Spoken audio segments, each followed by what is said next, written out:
arrest warrants issued by ICC for leaders of Israel and Hamas.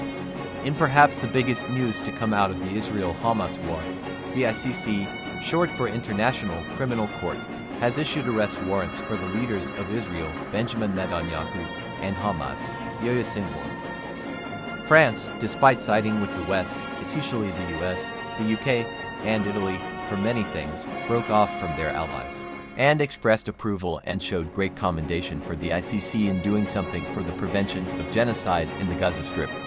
However, US President Joe Biden has denounced the ICC for their issuing of arrest warrants on a US ally.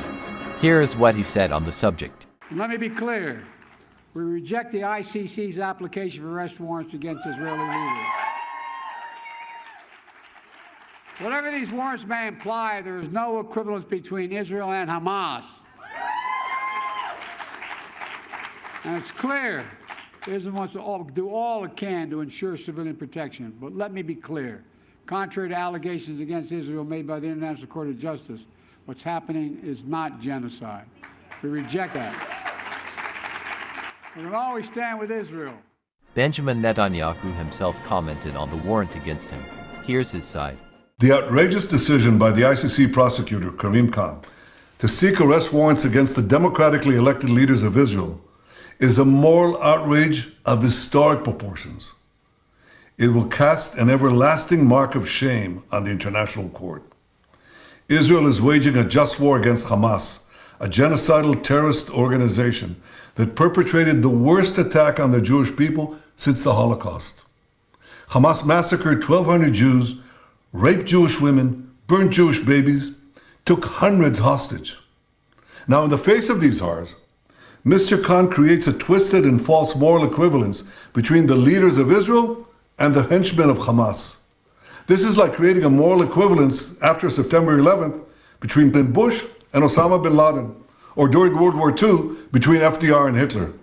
What a travesty of justice, what a disgrace. The prosecutor's absurd charges against me and Israel's defense minister are merely an attempt to deny Israel the basic right of self-defense. And I assure you of one thing. This attempt will utterly fail. 80 years ago, the Jewish people were totally defenseless against our enemies. Those days are over. Now the Jewish people have a state, and we have an army to defend our state.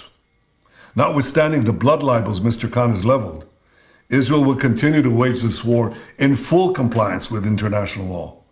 We will continue to take unprecedented measures to get innocent civilians out of harm's way and to ensure that humanitarian assistance reaches those in need in Gaza.